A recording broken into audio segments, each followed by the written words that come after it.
know, we've spent so much time talking about giving to our core member and giving to others, and everybody here are people that spend their time volunteering, are compassionate people. Just you being here on a Saturday, taking time to come and be at a training session speaks volumes about the type of people you are. And giving is a big part of your life. But I think the important thing is, how are we taking care of ourselves, and what are we doing to make sure that we can continue to care? Because in order to care for others, we need to care for ourselves. And I always look at on an airplane, when a flight attendants say, in the case of an emergency and the oxygen masks come down, put your oxygen mask on first before you do anything else, because you got to help yourself before you can help others. And another important thing is, it's hard to care for other people when we're depleted. Our energy is depleted, our gas tank is empty. And in today's society, it's kind of crazy out there at times. Traffic is worse than it's ever been. We've got devices that we're spending a lot of time on that take a lot of our attention, between the emails and the texts and Facebook and WhatsApp and everything. There's a lot going on. We're involved in a 24-hour news cycle where we're getting information constantly. We're caring for kids, we're caring for aging parents, we're volunteering, we're working, we're part of a relationship. I mean, we can be going 24/7 and not taking time for ourselves. So how many people here think that they're good with their self-care? Yay, one. Okay. Not bad. That's not bad. That's not bad. Yeah. So why is self-care important, and what is self-care? And self-care is basically any activity or action we do or engage in that helps us to take care of or enhance our mental, emotional, spiritual, professional, or physical health and well-being. So doing things that nurture us, refresh us, and rejuvenate us. Okay? It's connecting with and acknowledging our needs rather than ignoring them and pushing through them. And when I say that, and I've got a handout for you all. So when I say pushing through your needs is, you know what, you're had a long day at work, you've got a CoSA meeting at 7 o'clock, at 6 o'clock, you've got to get across town, oops, I didn't eat dinner, oh, it's okay, you know what, I'm strong, it's okay, I'm just going to go through. Well, it's not good, because you need to nourish yourself. You need to stop and take some time, get that little bit of food so that you have the energy to go to the meeting, because these meetings are hard. It's not easy. The work that we're doing is not easy. I mean, we're dealing with some really difficult issues. We're dealing with difficult people. We have to ask difficult questions. So you want to make sure that when you go into your meeting that you are feeling the best that you can be. So how can you do this? Well, you take some time before the meeting, even if it's a minute, to just stop and kind of center or ground yourself.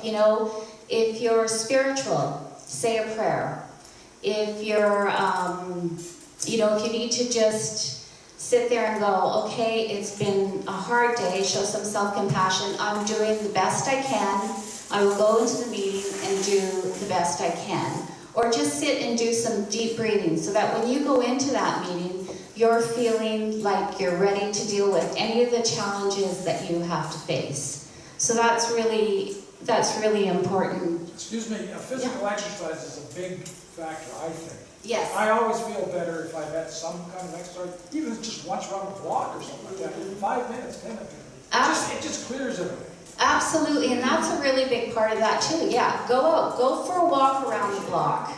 It's really important. And yes, and I'm going to get to exercise in a minute, because that is a huge part of reducing stress and anxiety and calming us down. Even if it's a 5-minute walk, just if you can, just do it. No ifs. That's the problem. Too many ifs. That's right. That's right. There are too many ifs. And it's interesting how we are only too ready to not do what's important to us, like things that will help us. And I don't know what it is. It's like, oh, well, you know what? I'm okay. I'll push through this. I'll do it later. But we really do have to take care of ourselves and do what we need to do for us. And we're not talking about big things, like it was mentioned earlier about going and do a yoga class or going to the gym 5 days a week. It's just doing something that you enjoy doing, something that brings you joy, that nurtures you, that makes you feel good about yourself and what you're doing. Okay? So what are some of the important components of self-care? Exercise. You can ask yourself, am I getting any? What does this look like? Do I have a regular routine? Another important part of self-care is nutrition. Am I skipping meals? Am I eating on the run? Am I eating healthy?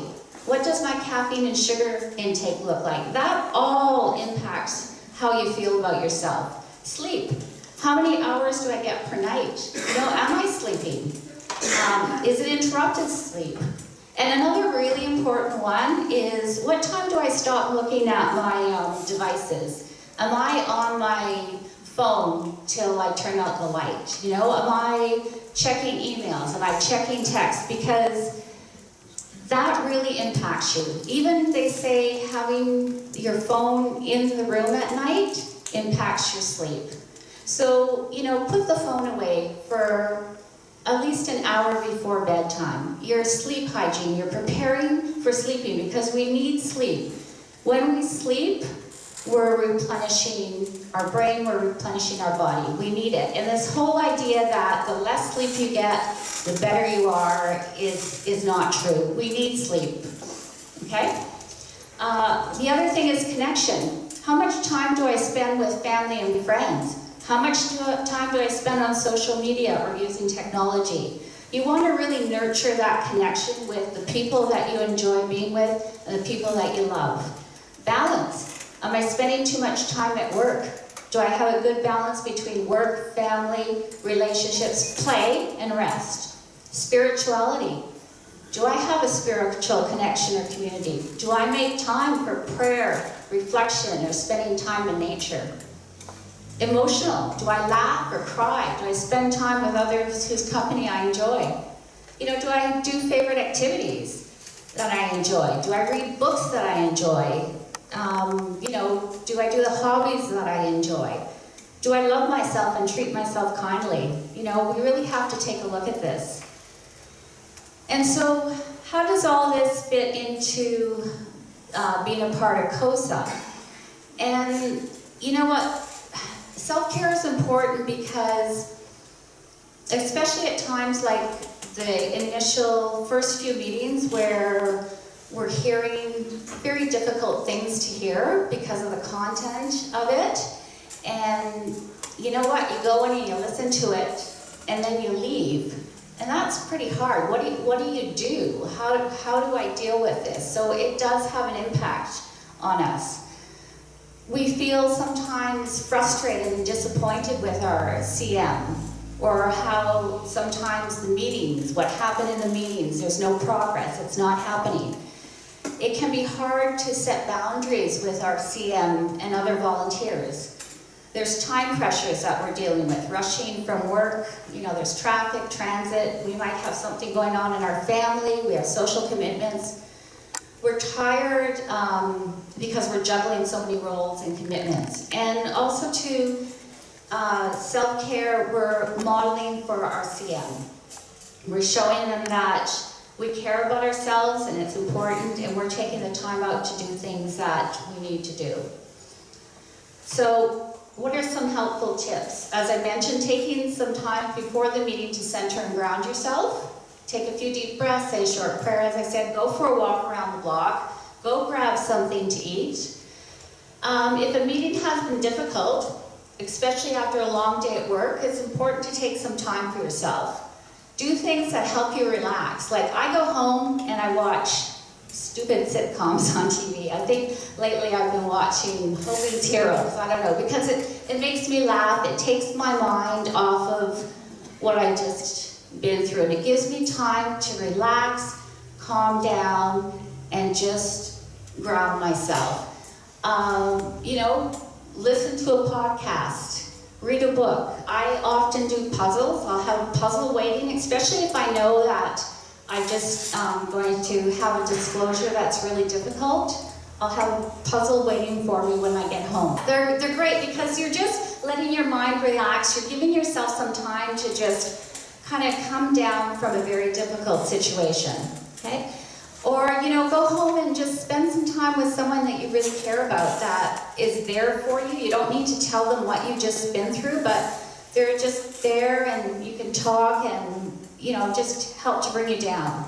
It's really important as well to be comfortable and assertive in setting clear boundaries for yourself with your CM and other volunteers. Know what you can do, what you're capable of doing, and feel comfortable with that.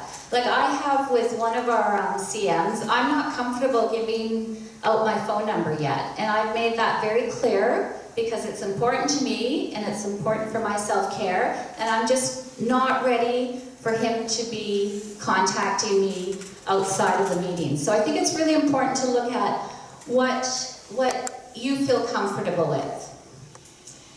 And during the meetings, if you feel yourself becoming stressed or anxious, just stop, pause, take a deep breath, and refocus. Just give yourself a bit of time. There's no need to react right away. Just take some time, center yourself, and then say what you need to say.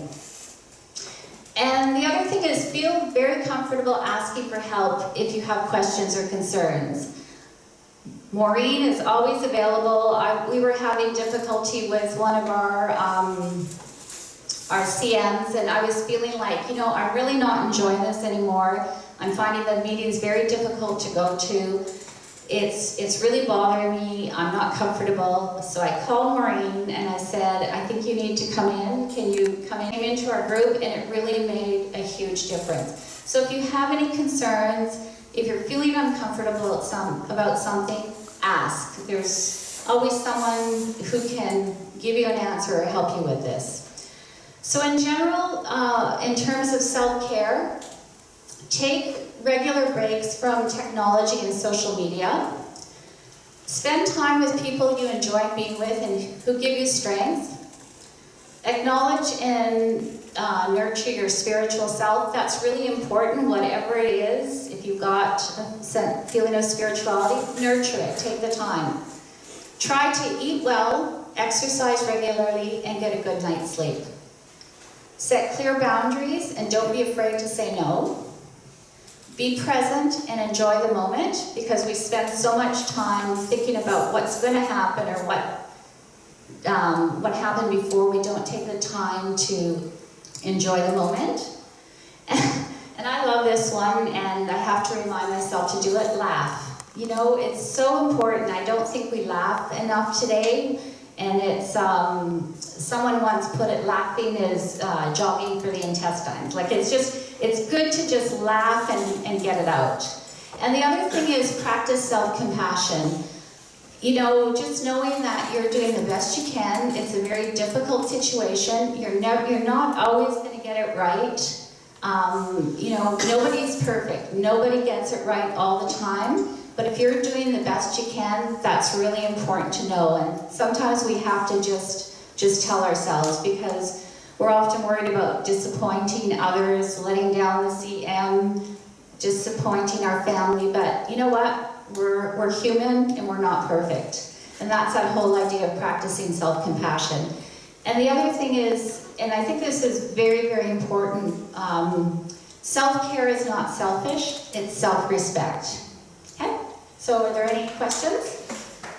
Okay, thank you.